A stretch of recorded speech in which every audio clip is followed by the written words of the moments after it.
Donc bonjour à tous et à toutes.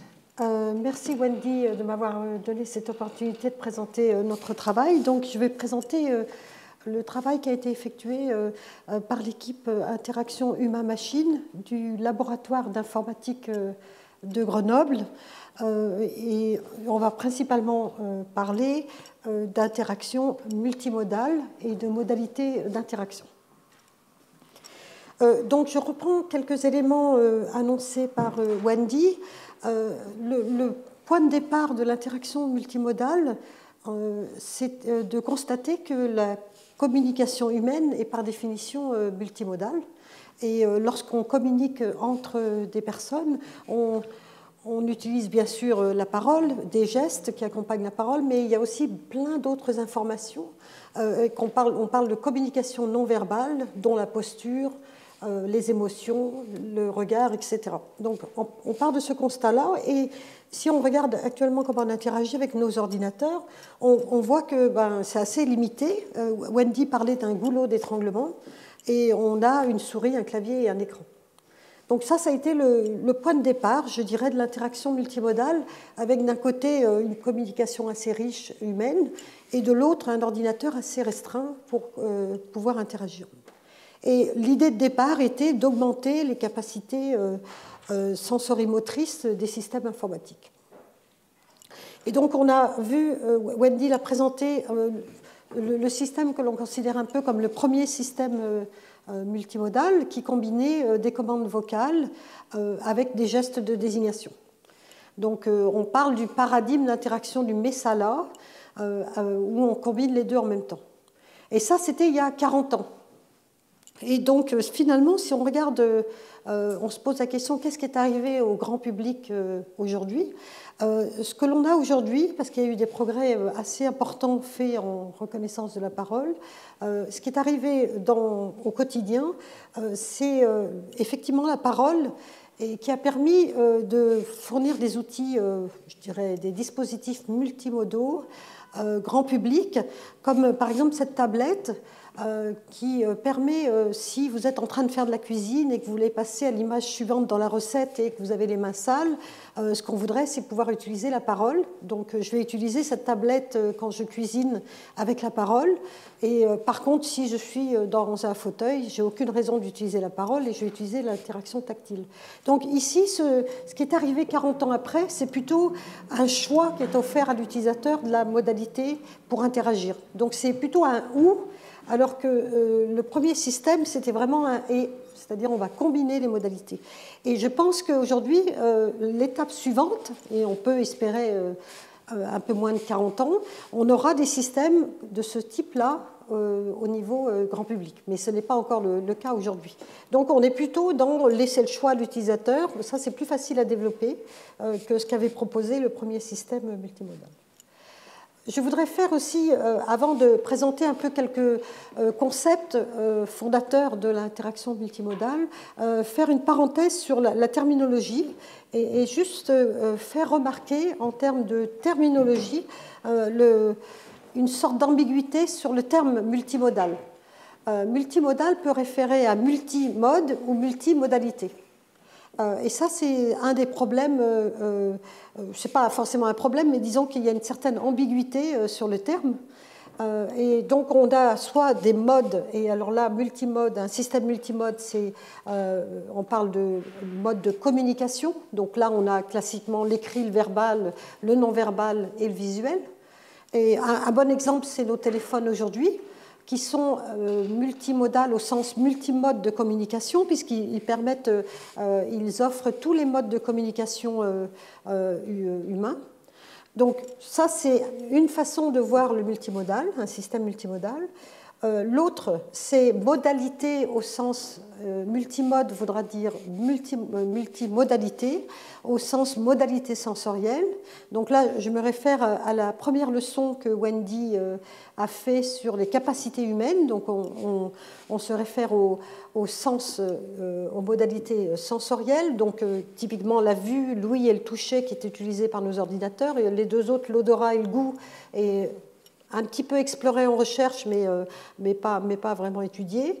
Et puis il y a aussi le système vestibulaire et puis le proprioceptif qui est mis en jeu lorsqu'on interagit avec un ordinateur. Et donc le système que Wendy vous a présenté, il est multimodal en termes de modalités sensorielles, surtout pour les modalités de sortie, puisque il y avait un retour visuel avec la carte qui se mettait à jour, avec les navires qui étaient déplacés sur la carte, et il y avait aussi un retour auditif, puisqu'il y avait de la synthèse de paroles, qui n'était pas de très bonne qualité, mais bon, il y a 40 ans, c'était innovant à ce moment-là. Et donc ici, on est multimodal. Ce système était multimodal en sortie, en termes de modalité sensorielle. Et puis, modalité peut aussi vouloir... Donc, modalité, quand vous utilisez le mot modalité avec des collègues en psychologie, ils vont parler de modalité sensorielle. Et en interaction humain-machine, on parle de modalité d'interaction. Et là, on peut le prendre dans le sens technique d'interaction, si vous voulez. Et ici, dans l'exemple qu'a montré Wendy, on est ici multimodal en termes modalité d'interaction, puisque l'utilisateur peut utiliser des gestes et de la parole, qui sont deux modalités d'interaction possibles. Alors, ça, c'est un exemple où les deux modalités sont combinées pour faire quelque chose, pour faire une tâche. Je vous montre un autre exemple de système multimodal au sens modalité d'interaction et qui n'implique pas du tout les mêmes sens, les mêmes modalités actionnelles humaines. Ici, vous avez un système de réalité augmentée où l'utilisateur doit manipuler un hologramme qui est sur une table, par exemple un plan de quartier d'une ville. Si l'utilisateur est proche de la table, on va lui fournir une modalité d'interaction qui lui permet de directement désigner le bâtiment. Donc ça, c'est une modalité d'interaction. Et par contre, s'il est loin de l'objet, de l'hologramme qu'il veut sélectionner, on va lui fournir une autre modalité d'interaction qui est basée sur un lancer de rayons qu'on appelle raycasting. Et sur cet exemple-là, ce système est multimodal, non pas au sens modalité actionnelle sensorielle, puisque c'est à peu près les mêmes types de mouvements, mais il est multimodal dans le sens modalité d'interaction. Il fournit deux modalités d'interaction. Donc c'est cette terminologie un petit peu, je dirais, ambiguë, surtout sur le mot en français multimodal, qui veut dire mode ou modalité, plus l'ambiguïté sur le terme modalité, qui ne veut pas dire la même chose selon le domaine de recherche, ça a donné naissance à des axes de travail en recherche de communautés distinctes qui ont travaillé en parallèle. Et pour les expliquer, je reprends le type de relation qu'un utilisateur peut avoir avec un ordinateur qui avait été présenté par Wendy lors de la leçon inaugurale. Et on a trois types de relations. On peut voir le système comme un médium, le système comme un partenaire ou le système comme un outil. Et dans les trois cas, les chercheurs travaillent sur l'interaction multimodale. Donc c'est important de savoir où la personne se situe et de quoi elle parle, puisque dans les trois domaines, on parle d'interaction multimodale. Donc si on voit le système comme un médium, donc ici c'est pour aider à la communication entre deux hommes. Wendy on parle d'interface troisième personne pour ce cas-là. Donc ici, voici un exemple qui est très multimodal, mais multimodal au sens mode de communication. Et là, comme l'a annoncé Wendy, il y aura un cours sur cet aspect-là. Et donc ici, je montre un système qui s'appelle le Clearboard, qui avait été présenté dès 1994 par Ishii. Et dans ce système, on combinait à la fois des modes de communication humains différents, verbal, non-verbal, plus de la production, ce qui permettait de développer une connaissance commune, une connaissance partagée qui était très importante pour une collaboration efficace. Donc ça, il y aura une leçon qui sera dédiée à ce domaine-là, mais c'est clair que le terme multimodal est utilisé au sens multi-mode de communication. Ensuite, vous avez une autre communauté qui travaille sur l'ordinateur vu plus comme un partenaire. Ça sera la dernière leçon que propose Wendy. Et ici, c'est plutôt la communauté intelligence artificielle qui travaille sur ce domaine-là. Donc, je prends un exemple extrême, mais ça peut être aussi un avatar à l'écran. Et il parle d'interaction ou de communication multimodale. Et par exemple, ce robot, qui est le robot Nao de la société SoftBank Robotics, on voit qu'il y a plein de modalités. On essaye de reproduire la communication humaine. Donc ce robot est capable d'avoir des postures dans la communication. Il peut traduire des émotions. Il peut maintenir le regard. Donc c'est vraiment une approche, je dirais, très anthropomorphique où on va essayer de copier la communication humaine. Et là, clairement, on est dans le multimodal, à la fois en termes de mode de communication et à la fois en termes de modalités sensorielles.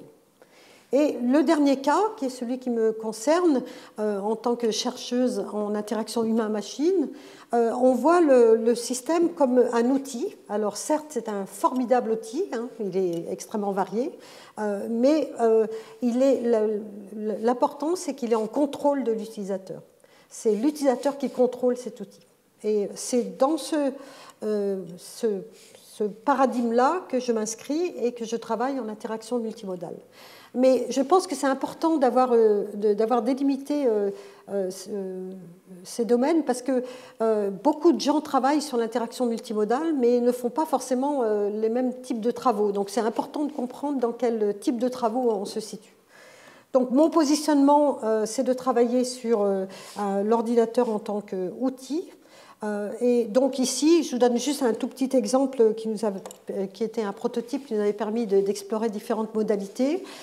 Donc l'ordinateur est vu comme un outil et on a par exemple plusieurs modalités d'interaction pour interagir par exemple avec des transparents. Donc on peut laisser des choix à l'utilisateur pour passer du transparent à l'autre. Soit j'utilise la télécommande, soit j'utilise un outil que j'aurais fait en faisant des gestes de pression, je pourrais passer au transparent suivant.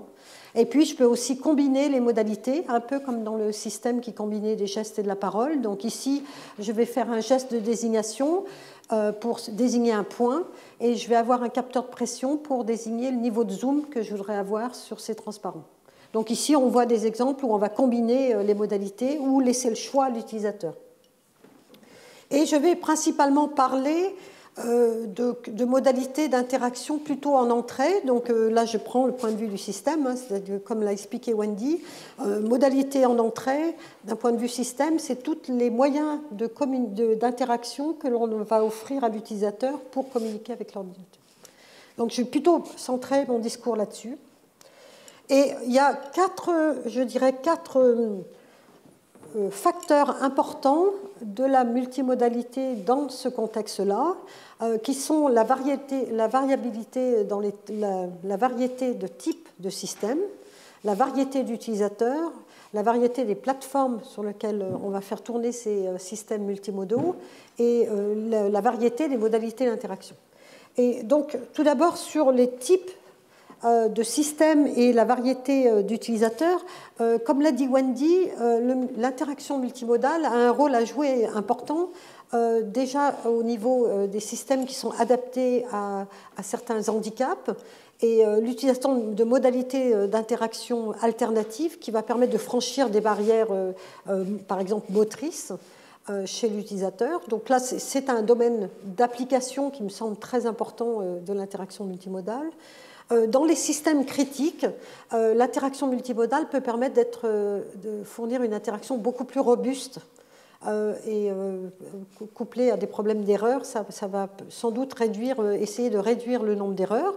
Dans les systèmes de réalité augmentée où on sort clairement du contexte de l'ordinateur de bureau, là, on va explorer d'autres modalités et d'autres façons de combiner les modalités. Et puis, je finis sur le domaine des jeux, parce que finalement, on constate que dans les jeux, l'innovation est souvent dirigée par des nouvelles formes de contrôle, et c'est souvent par les jeux que les nouvelles modalités d'interaction arrivent au grand public. Donc c'est un domaine qui est aussi très important puisqu'il est vraiment centré sur les nouvelles interfaces de contrôle. Donc on l'a vu par exemple avec l'arrivée de la Wii qui a permis d'avoir des accéléromètres. On disait que la Wii a permis de mettre des accéléromètres dans les salles à manger des gens. Donc c'est quelque chose qui a été étudié depuis des années dans le domaine de l'interaction machine et qui est arrivé au grand public. Et donc là, on souligne une grande variété de systèmes, de types de systèmes et d'utilisateurs. Ensuite, on peut aussi souligner le multimodal a un rôle à jouer sur la variété, pour gérer la variabilité de plateformes. Et donc là, l'idée, c'est que selon le type de plateforme, quand vous êtes dans un système embarqué comme un cockpit, vous allez avoir de très nombreux dispositifs à disposition. Et donc la multimodalité aura pour rôle d'utiliser au mieux les dispositifs qui sont fournis par la plateforme. Et puis, on a une grande variété de modalités d'interaction prises isolément. C'est ce qu'a présenté Wendy juste avant. Donc, on a une grande variété et on va en avoir toujours plus de modalités d'interaction, c'est évident. Donc, ici, pour résumer le contexte de l'interaction multimodale, on a ces 4 facteurs qui sont à la fois une motivation pour l'interaction multimodale, mais aussi qui permet de délimiter l'espace des possibles selon ces 4 facteurs. Et plus on avance, plus ça grossit. Et ça nous permet de faire cette transition des interfaces classiques qui vont toujours exister. Hein. Je ne dis pas qu'elles vont disparaître demain. Donc de ces interfaces souris, clavier, écran à des interfaces qu'on appelle post-WIMP, où l'informatique est vraiment dans de très nombreux domaines professionnels, dans des contextes extrêmement différents, que ce soit dans les hôpitaux, dans des blocs opératoires, etc. Et là, l'interaction multimodale a un rôle à jouer important, parce qu'on est sorti du contexte vraiment de bureau. Alors, à partir de là, ce que je voudrais présenter, parce que c'est vrai qu'on pourrait présenter différentes modalités une par une. En recherche, ce n'est pas très satisfaisant. On ne va pas passer encore les prochaines 40 années à prendre chaque modalité une par une et à étudier.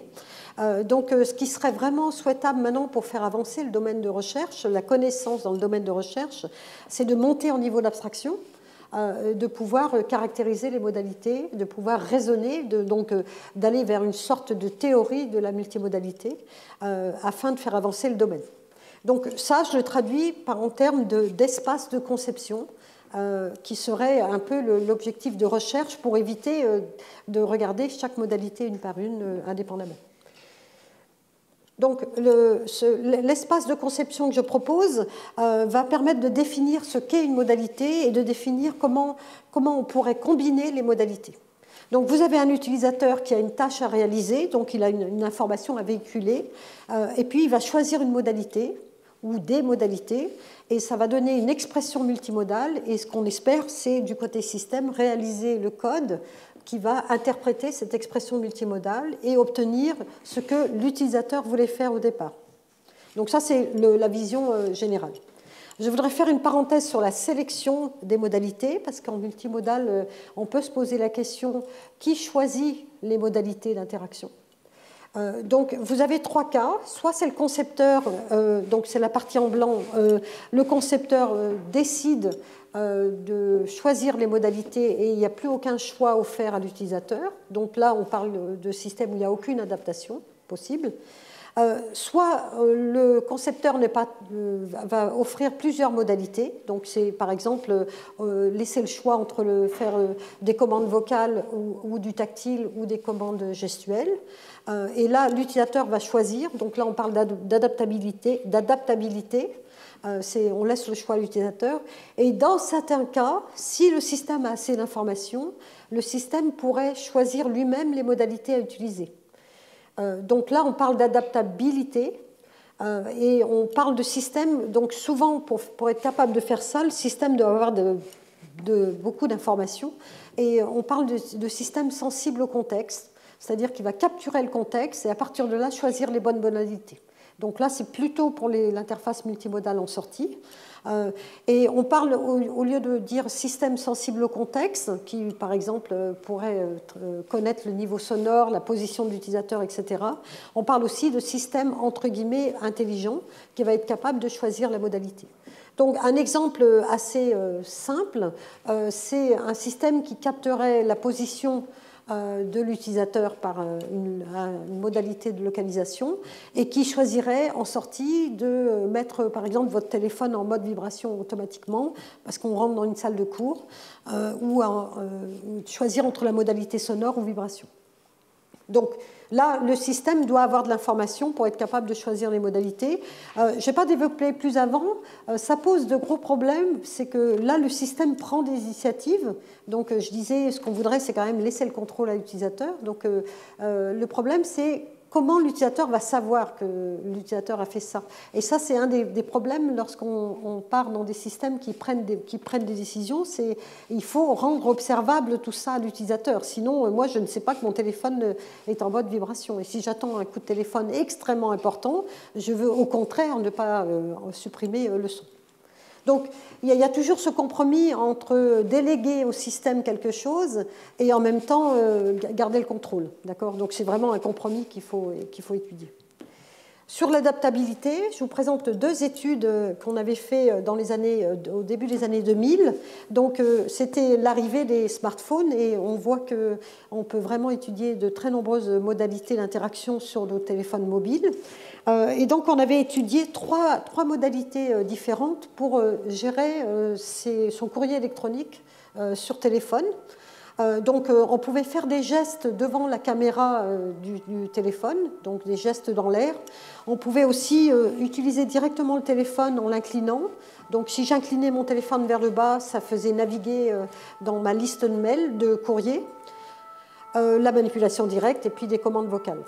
Alors, ce qui est intéressant ici, c'est que ce test qui avait été fait en 2003, on n'avait pas développé, on était en phase de conception, et on n'avait pas développé toutes les modalités. Et certaines de ces modalités étaient simulées. Donc, on avait par exemple simulé tout ce qui était inclinaison, manipulation du dispositif et les gestes. Et on les avait simulés par un utilisateur. Donc, c'était ce qu'on appelle une technique de magicien d'Oz. En fait, vous avez un expérimentateur qui est dans une autre pièce et on surveille ce que fait le participant et on envoie par réseau le résultat de ce que l'on voit, par exemple, par la vidéo. Donc ça, on ne le dit pas aux participants, on le dit quand on fait du magicien d'Oz, on le dit à la fin de l'expérimentation. Donc les participants arrivaient, on leur proposait les modalités comme si elles avaient été développées. En fait, elles ne l'étaient pas. Et à la fin de l'expérimentation, on expliquait quand même aux participants que certaines des modalités étaient simulées par quelqu'un qui surveillait ce que faisait la personne. Donc ça, c'est la technique du magicien d'Oz. Elle a été créée à l'origine, elle avait été utilisée à l'origine pour la reconnaissance de la parole. Donc simuler la reconnaissance de la parole. Donc dans cette expérimentation, on avait fait passer 10 personnes sur plusieurs sessions et ce qui est juste, je voudrais juste souligner en termes de résultats globaux, ce qui est intéressant, c'est que les personnes étaient assises, donc le contexte était vraiment figé. Donc même dans un contexte figé, on voit que ces 10 personnes ont tous utilisé les 3 modalités pour faire différentes tâches autour du courrier électronique. Donc là, on voit l'intérêt de l'adaptabilité, c'est-à-dire de laisser le choix à l'utilisateur on voit une grande variabilité inter-individuelle et que c'est donc important de fournir plusieurs modalités sur nos téléphones puisque les utilisateurs ne vont pas les utiliser de la même manière. Et une autre étude un peu plus... Donc ça, c'était vraiment les débuts du téléphone. Vous avez vu qu'on n'utilisait même pas un iPhone, c'était pas un iPhone, on utilisait un ordinateur, ce qu'on appelait dans le temps les ordinateurs de poche, pour faire l'expérimentation. Donc ça, c'était en 2003. Et en 2006, on a fait une autre expérimentation. C'était aussi les débuts de la réalité augmentée mobile. On n'avait pas des casques HoloLens comme on a maintenant. Donc là, c'était un casque de réalité augmentée de Sony, qui était le Sony Glastron, qui n'existe plus aujourd'hui. Et là, ce qu'on voulait étudier en termes de multimodalité, d'interaction multimodale, on a développé un jeu. Alors c'était un prétexte, le jeu, c'était juste pour faire le protocole expérimental. Donc la personne chercher des pièces de puzzle dans tout le campus, par exemple, ou dans toute la ville de Paris. Et le but était de finir le puzzle le premier. Et ce qui nous intéressait, c'était de proposer différentes modalités d'interaction. Et certaines modalités étaient plus dans le monde numérique. Donc la modalité tactile, qui était un écran, un petit trackpad comme on pourrait avoir sur les montres connectées aujourd'hui. Donc on avait fait un petit trackpad accroché au poignet. Donc cette modalité-là, bouger un curseur, et ressemblait beaucoup plus à ce qu'on fait dans le monde numérique. Et puis on avait fourni une modalité gestuelle 3D qui ressemble beaucoup plus à ce qu'on fait dans le monde physique. C'est-à-dire que dans le monde physique, on va attraper un objet. Donc là, on voit un enfant qui attrape la pièce de puzzle comme s'il attrapait un objet physique. Et donc, ce qui nous intéressait, c'était de savoir où se situaient les utilisateurs par rapport à ces modalités qui ne font pas référence au même monde, le monde numérique ou le monde physique. Et on voulait l'étudier dans le contexte de la réalité augmentée, puisque la réalité augmentée combine le monde physique et le monde numérique. Et là, les résultats, là, je présente juste quelques résultats. Sur les 3 modalités, ce que l'on voit là, on avait 10 personnes, on a fait 3 sessions qui avaient été étalées sur toute la semaine, donc du lundi au vendredi. On l'a aussi testé en grandeur nature lors des journées de la science en fait organisées par le CNRS. Donc là, on a eu massivement beaucoup d'utilisateurs, dont des classes, des enfants qui venaient jouer au jeu de puzzle.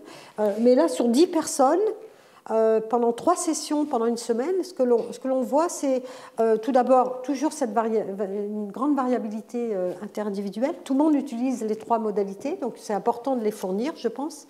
Une personne qui a utilisé que la parole, dès le début et tout le temps.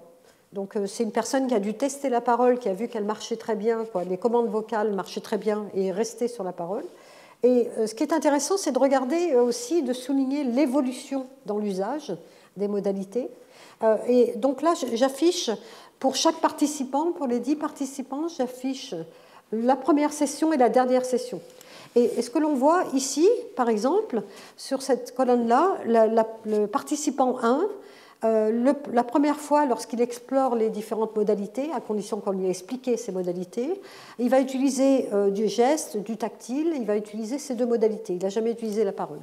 Et ce que l'on voit, c'est qu'à la dernière session, après avoir joué de nombreuses fois pendant la semaine à ce jeu, il va utiliser que les gestes. Donc ça, c'est quelque chose qui est souvent observé en multimodal. C'est une sorte de spécialisation faite par l'utilisateur. Donc il y a une phase d'exploration où on regarde un petit peu les différentes modalités.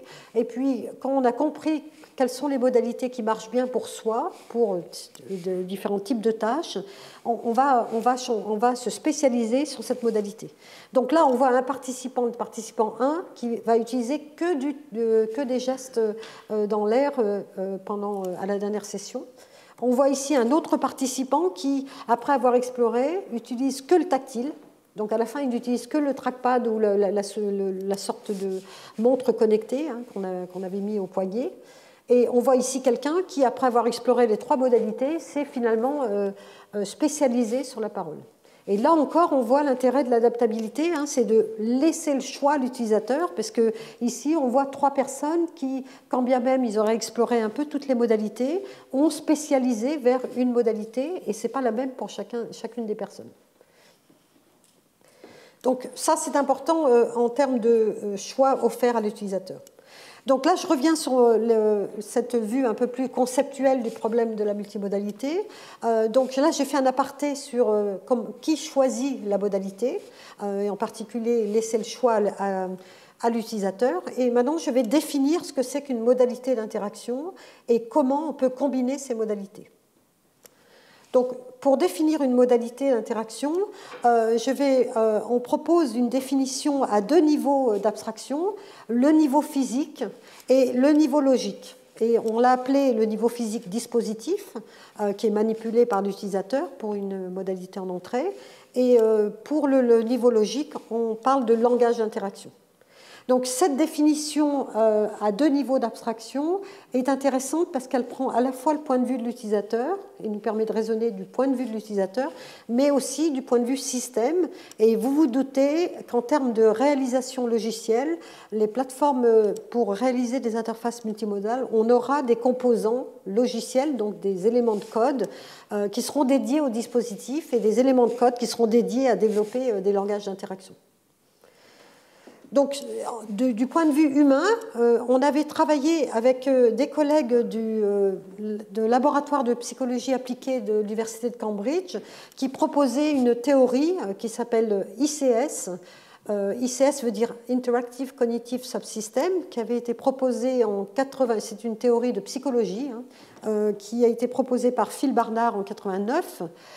Et donc, c'était une théorie qui explique la cognition humaine en exploitant 9 sous-systèmes.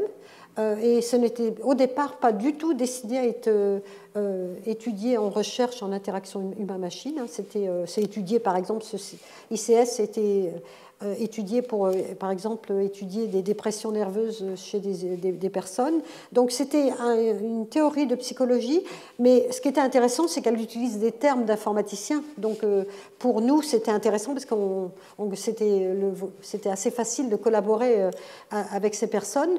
Et donc cette théorie de la cognition humaine avait un certain nombre de sous-systèmes. Donc on voit le sous-système, par exemple, auditif ici, le sous-système visuel, ici les systèmes moteurs du corps, il distingue l'articulatoire, voilà. Et puis au centre en gris, ce qui est intéressant, c'est une partie qui monte en niveau d'abstraction et qui correspond à toute l'analyse cognitive de l'humain. Et ici, dans cette partie en grise, il y a encore 4 sous-systèmes que je n'ai pas détaillés. Et donc cette théorie ICS donne une vue, explique un certain nombre de phénomènes cognitifs à partir de ces 9 sous-systèmes. Et on a fait le lien avec notre définition d'une modalité d'interaction. Donc on a essayé de travailler avec ses collègues à définir une théorie unifiée d'un point de vue utilisateur et système. Et donc si on définit une modalité comme un dispositif, on voit qu'on a un ensemble, on peut faire le lien avec les sous-systèmes moteurs. Donc ici, ces dispositifs vont augmenter la capacité sensorimotrice de l'ordinateur. Et puis, on peut rajouter le niveau langage qui va abstraire les données qui nous viennent de ces capteurs et qu'on va assimiler aux capacités cognitives de l'ordinateur. Alors, c'est pas du tout, c'est inspiré, on va dire, de ces architectures cognitives, mais c'est pas du tout copié. Hein, c'est juste une inspiration et un travail d'unification de théories entre psychologie et informatique. On n'a pas cherché à exactement reproduire cette architecture cognitive au niveau logiciel, mais on s'en est inspiré, on va dire. Donc ça permet de montrer que dispositif et langage d'interaction, ces deux niveaux nous permettent de travailler à la fois du point de vue humain et du point de vue de l'utilisateur et du point de vue informatique. Et là, j'ai fait le raisonnement sur l'interface en entrée et on peut effectivement faire le même raisonnement pour l'interface en sortie. Donc, avec cette définition à deux niveaux, ici, j'illustre cette définition, par exemple, avec les 4 modalités qu'on avait étudiées sur téléphone mobile.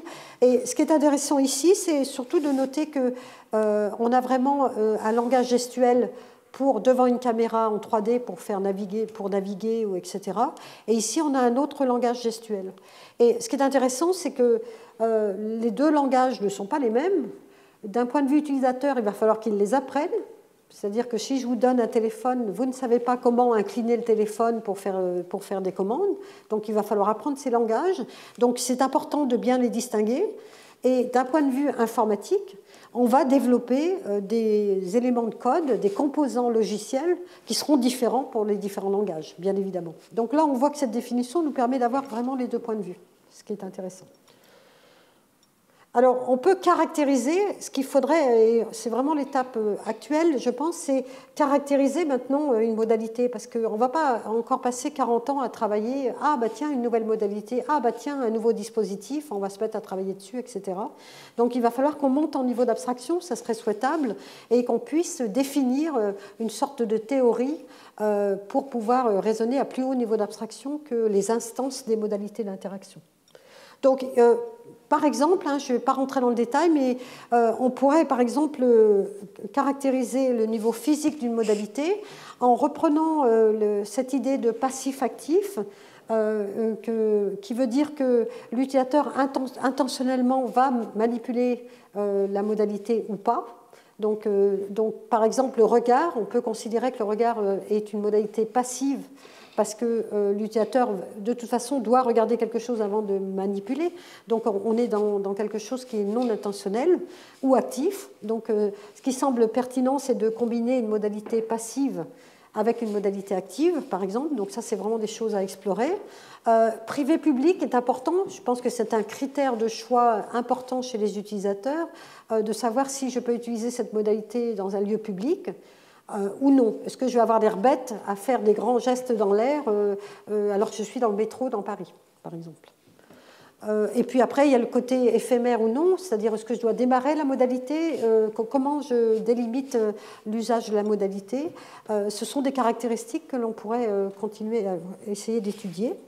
Et puis au niveau langage, là je me réfère à une théorie de la multimodalité qu'avait proposée Ole Berndsen dans les années 93, et qui avait proposé déjà 3 caractéristiques, c'est déjà bien, en disant que la modalité au niveau logique, elle pouvait être langagière, donc là on tombe dans tout ce qui est, par exemple, la parole pseudo-naturelle, mais aussi tout ce qui est langagier, symbolique, gestuel. La modalité, elle peut être arbitraire, donc là, je vais en tant que concepteur créer quelque chose, donc ça veut dire que l'utilisateur devra apprendre la modalité et apprendre à l'utiliser. Alors, ce n'est pas très grave dans certains contextes professionnels où, de toute façon, l'utilisateur est entraîné. Donc, je pense, par exemple, on a beaucoup travaillé dans les cockpits d'avions militaires, et il est évident que le pilote est entraîné pendant plusieurs années avant de voler. Donc, de toute façon, ce n'est pas très grave d'utiliser des modalités arbitraires. Donc, ça dépend vraiment. Mais par contre, pour un objet du quotidien qu'on va mettre dans notre salle à manger, j'ai peut-être pas envie de passer 10 ans à apprendre à utiliser l'outil. Donc tout dépend du contexte. Et puis je voudrais faire une parenthèse sur l'aspect analogue qu'il avait identifié. Et une modalité au niveau logique, au niveau du langage qui est analogue, ça a ouvert la porte vers les modalités tangibles, où on repose sur des gestes du quotidien. On suppose que ça va être facile à utiliser parce qu'on va utiliser des gestes du quotidien. Et un des premiers exemples d'interface tangible avait été proposé par Hiroshi Ishii au MIT, où il avait mis un capteur sur un bouchon d'une bouteille, par exemple, et en ouvrant la bouteille, on déclenchait un événement. Donc au lieu de cliquer avec la souris, vous ouvrez une bouteille. Et vous voulez recliquer ou recréer un autre événement, vous refermez la bouteille. Donc là, ça ouvre un vaste espace de possibilités, puisqu'on va prendre n'importe quel objet du quotidien, lui rajouter des capteurs, et ensuite, ça va devenir une modalité d'interaction. Donc là, on a beaucoup de choix possibles. Et là, je présente un exemple qu'on avait développé, des travaux qu'on avait fait à Grenoble, où on avait fait une plateforme logicielle qui permettait d'abstraire tous ces capteurs et de développer très rapidement ces objets augmentés pour en faire des modalités ensuite. Donc ici, l'exemple qui est montré là, donc je vais le montrer comme ça. Bon, là on a pris un objet pâte à modeler, j'aurais pu prendre la bouteille en plastique. Dessus on a mis un capteur de lumière, et quand on expose l'objet à la lumière, on va faire tourner la Google Earth par exemple. Donc là vous voyez, c'est vraiment juste simuler des événements à partir d'un objet augmenté. Et ce qui est intéressant là, en termes de recherche, c'est qu'on a proposé un modèle conceptuel d'objet augmenté qui permettait aussi d'abstraire les capteurs, qui partait des propriétés physiques de l'objet que vous choisissez en tant que concepteur pour faire l'interaction, pour arriver aux propriétés numériques en haut. Et entre les deux, on a réutilisé notre définition de dispositif langage. Et donc, par exemple, pour cette pâte à modeler, cet objet rond, on a rajouté un capteur de lumière et le langage, qu'on n'appelle pas langage d'interaction, mais langage de liaison, c'était un seuil qui nous permettait de mettre à jour une propriété booléenne, est-ce que l'objet est exposé ou pas. Donc ici, ce qui est intéressant, c'est que de notre définition d'une modalité dispositif-langage, on peut le voir de façon récursive, et donc le dispositif peut lui-même être détaillé par un dispositif de liaison et un langage de liaison. Donc on a quelque chose qui est récursif.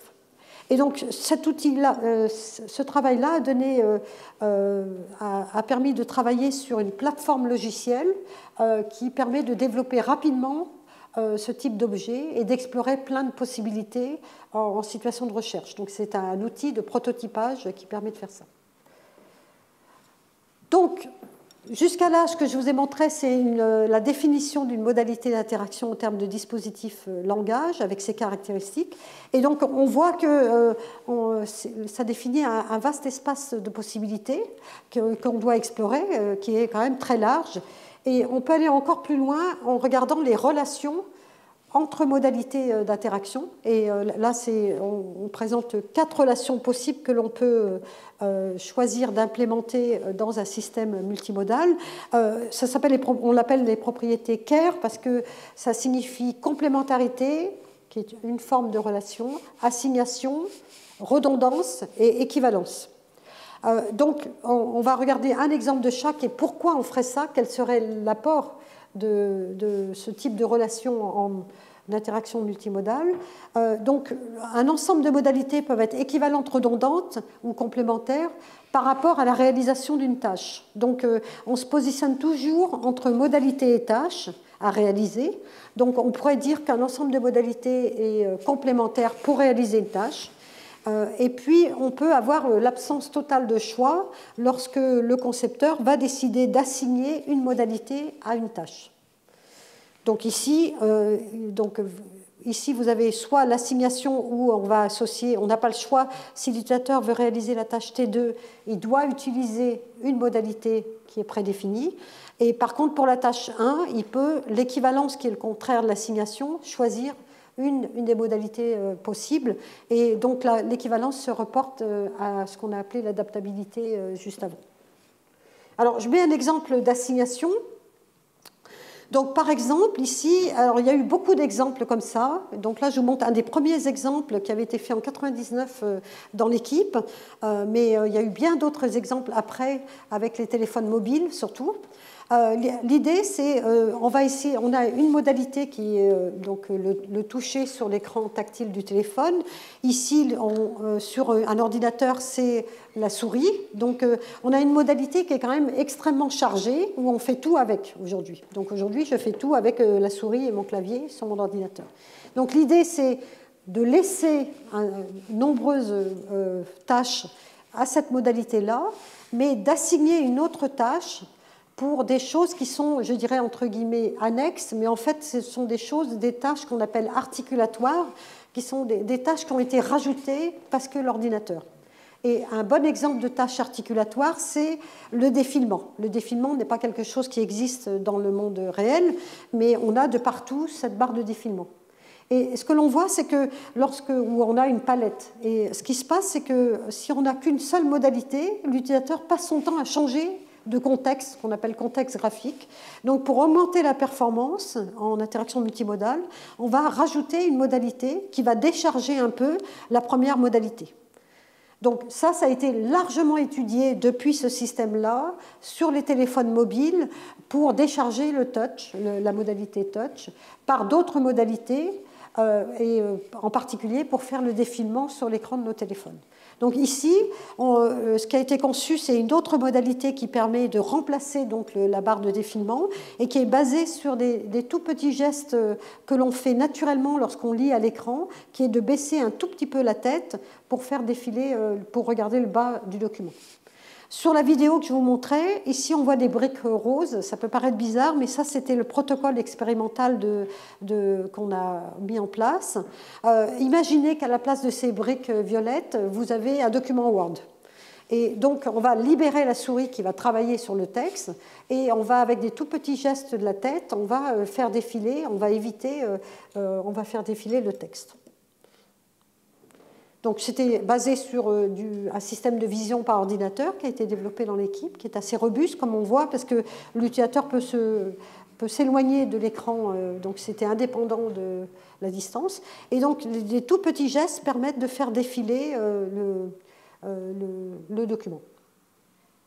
Et donc dans le protocole expérimental, il fallait sélectionner la brique grise, et les conclusions principales de cette expérimentation, c'était un apprentissage très rapide. Les utilisateurs apprenaient très rapidement à utiliser cette interaction multimodale, et une amélioration qui était assez importante du temps de sélection des icônes. Donc là, il y avait un gain qui était clair, puisqu'on était plus performant. Voilà. Alors, il y a bien d'autres exemples sur l'assignation. Maintenant, sur les choix, ici, je vous montre d'autres exemples de choix. Ici, on peut utiliser plein d'autres modalités sur les téléphones mobiles. Et donc, on va laisser les utilisateurs choisir la modalité selon son contexte d'usage. Et ici, on avait fait des tests sur des données boursières, là, qui étaient ces deux données-là. Et on a pu accéder, grâce à une collaboration avec une entreprise qui fait des logiciels mobiles pour des données boursières, à des gens qui utilisent ces applications-là. Et juste une remarque qui était que ce genre de modalité permet de naviguer très rapidement. Donc on se déplace comme si on avait les données boursières devant soi. Donc on peut aller très rapidement à une année et revenir. Mais ce genre de modalité, les participants nous ont dit allez, je ne l'utiliserai pas en public. C'est quelque chose qui est socialement pas acceptable aujourd'hui. La personne a dit je risque d'avoir l'air bête de faire devant des gens ce genre de mouvement. Donc je vais préférer utiliser une modalité peut-être moins performante, mais socialement acceptable.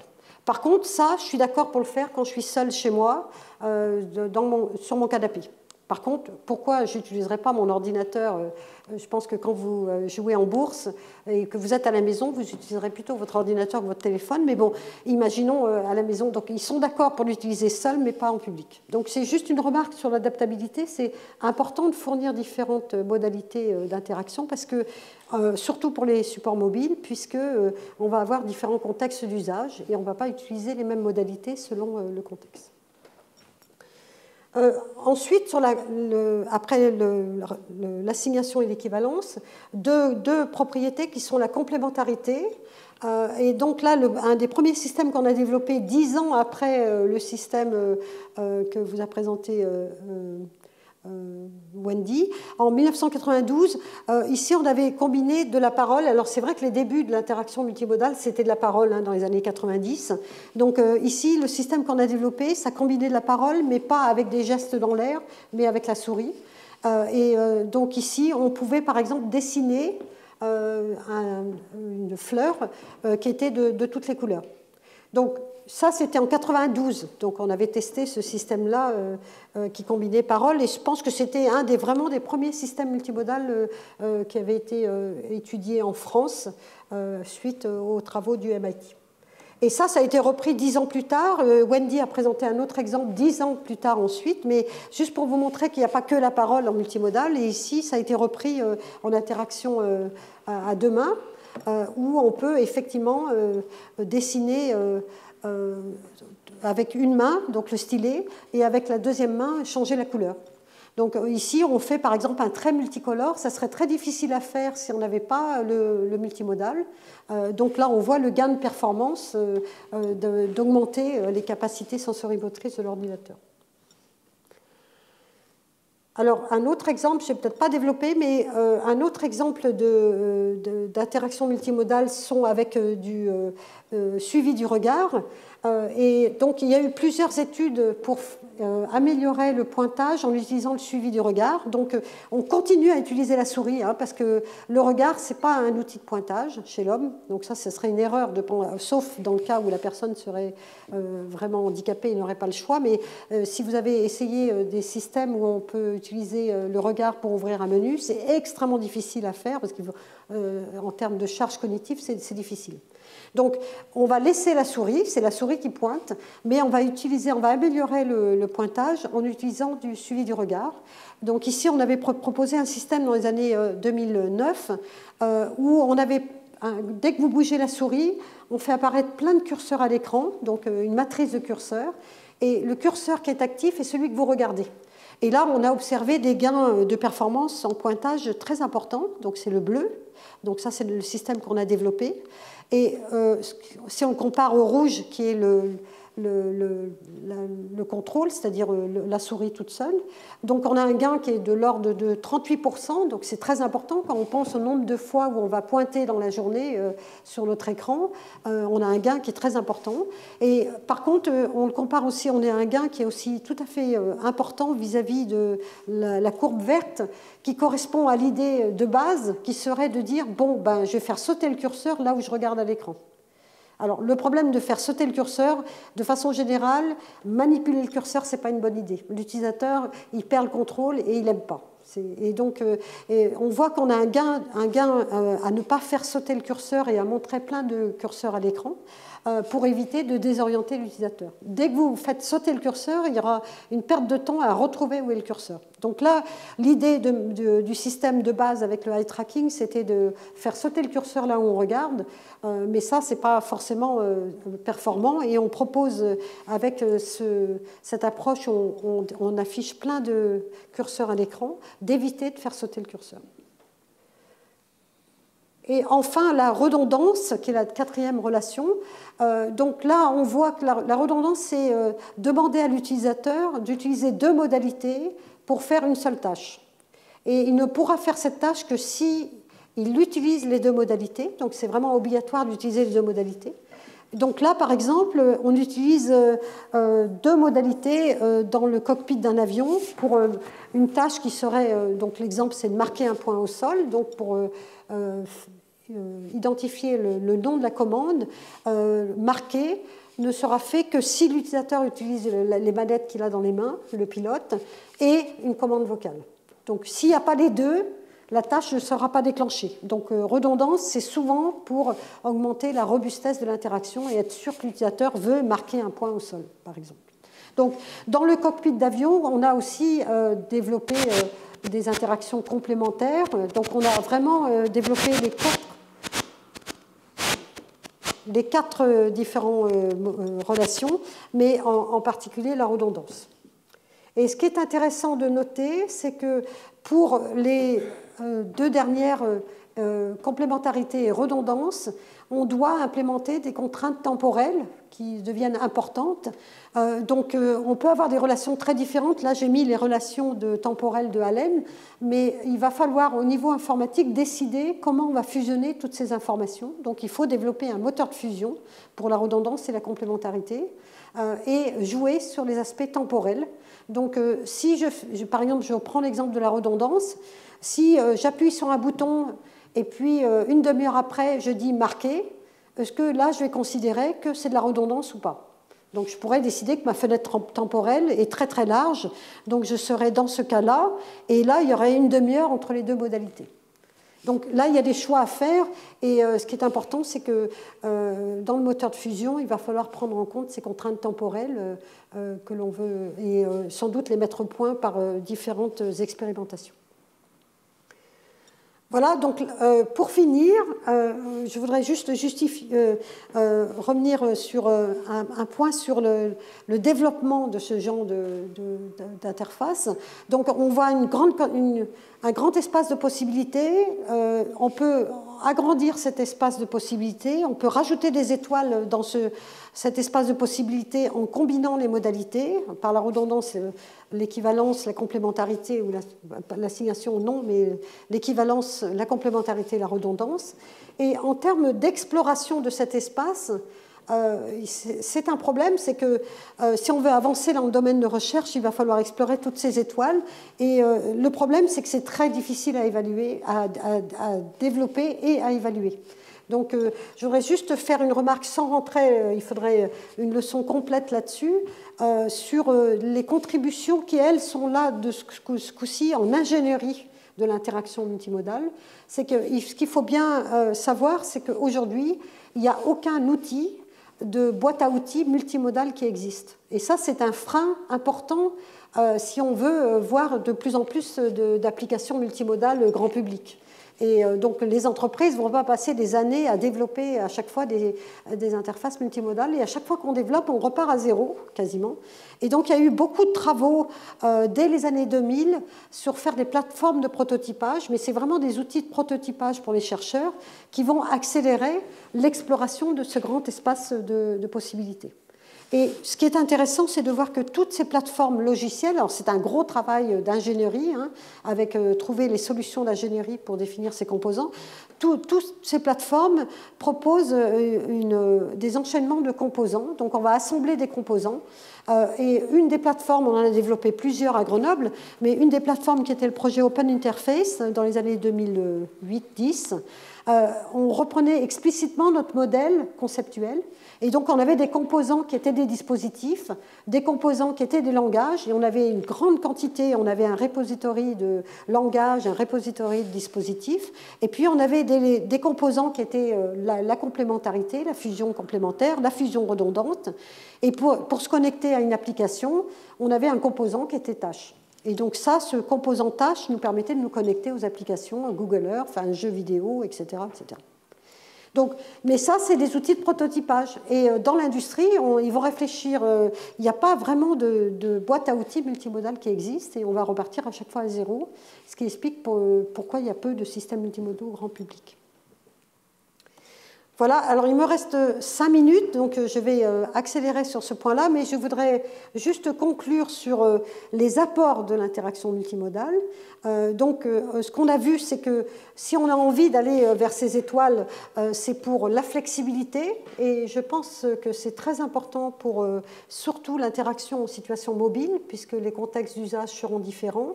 C'est important de ne pas faire des hypothèses sur comment l'utilisateur utiliserait lorsqu'il est en public ou en privé. Et laisser le choix à l'utilisateur, ça me semble vraiment une approche très importante. Et donc, le multimodal a un rôle à jouer ici. La performance, donc là, c'est vraiment l'idée, je reviens à l'idée du goulot d'étranglement que Wendy avait présenté dans sa leçon inaugurale. L'idée, c'est d'augmenter la bande passante.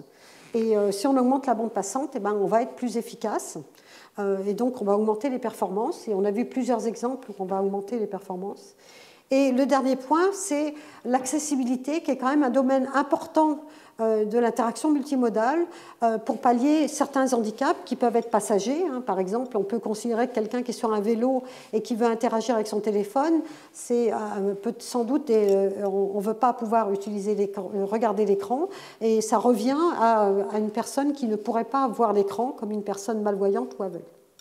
Donc c'est un domaine important que j'ai peu développé là, ici.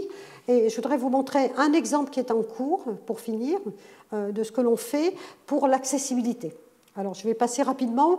On travaille une modalité qui est la modalité micro-geste.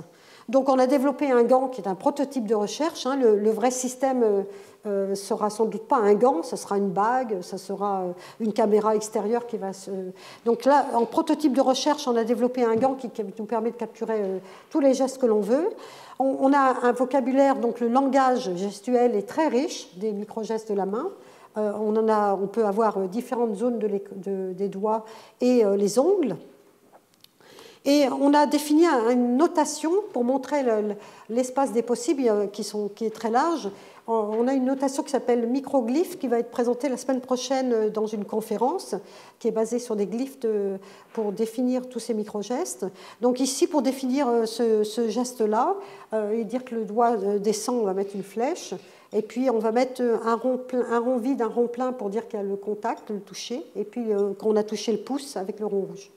Donc là il y a toute une notation, je n'ai pas du tout le temps de développer ces notations, cette notation qui permet d'analyser les microgestes, mais on a clairement un large langage de microgestes. Et ce qu'on a exploré avec le microgeste, c'est le fait qu'on va s'appuyer sur la proprioception pour faire de l'interaction sans regarder. Et du coup, on l'a utilisé dans plusieurs cas. Donc, je vais passer sur ces cas-là pour avancer juste sur le dernier cas qui m'intéresse. Donc, on l'a appliqué dans le cadre de la réalité augmentée. Donc, on fait des microgestes qui est couplé au suivi du regard, puisqu'on fait l'hypothèse que les microgestes, on les fait sans regarder sa main. On l'a appliqué avec des résultats tout à fait prometteurs dans le cockpit d'un avion de chasse. Donc là, on continue à travailler là-dessus, mais on a des résultats extrêmement prometteurs sur les microgestes faits par le pilote, en particulier lorsque le pilote a à faire une autre tâche en parallèle, puisque souvent, on va générer des alertes ou des tâches de pilotage. Donc là, on a des résultats très importants de performance. Et ce qu'on est en train de faire, c'est d'étudier les microgestes pour des personnes malvoyantes ou aveugles, et on va augmenter l'interaction touch. Donc l'idée, c'est de voir comment on pourra utiliser des raccourcis touch pour des malvoyants qui utilisent des tablettes et des téléphones. Donc là, on voit des travaux qui ont été faits à Toulouse pour l'enseignement où on rajoute par-dessus les tablettes un papier qui a du relief, et ça permet aux enfants d'apprendre, par exemple, des bar charts, etc. Et donc ici, ce qu'on regarde, c'est, on a fait un premier test avec notre gant microgeste, où sur une carte, quand la personne aveugle ou malvoyante a enfin trouvé explore toute la carte tactile, trouve un point d'intérêt. Ici, le point d'intérêt, c'était Paris. Et à partir de là, peut faire des microgestes, tout en gardant le contexte, le graphique, mais ce n'est pas un contexte graphique, et il va pouvoir explorer le menu lié à Paris, par exemple le nombre d'habitants, etc., etc. Et puis, on a fait la même chose, un autre scénario que je vais sauter, mais qui permet de faire du copier-coller. Donc, la personne malvoyante va écouter toutes les icônes et va ramasser une icône. Donc, on fait un raccourci gestuel et va le reposer un peu plus loin. Donc là, il va rechercher l'endroit où il veut le mettre. Et puis, il va faire un geste de verser comme ça, en faisant un geste, micro-geste sur la main. Et donc, il va déplacer l'icône. Donc ça, c'est intéressant. Alors, je voulais juste vous montrer que, je vous le présente en disant c'est fantastique, ça a l'air de vraiment faire gagner beaucoup de temps pour les personnes malvoyantes. On est vraiment en phase d'exploration, là, le projet est vraiment en cours. Et ici, je vous montre juste un exemple avec une personne malvoyante. On l'a aussi testé avec à peu près 6 personnes malvoyantes et une personne aveugle. Et on voit quand même que ce n'est pas du tout aussi facile que ça. Donc là, il y a eu beaucoup d'expériences avant. Discord. Ok. Et je veux que tu me le copies et tu me le colles avant Amazon. Ok. Amazon. Discord. Discord. Donc là, elle le copie par un micro-geste. Avant Amazon.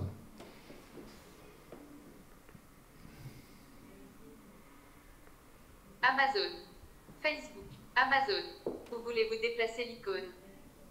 Où voulez-vous déplacer l'icône? Après.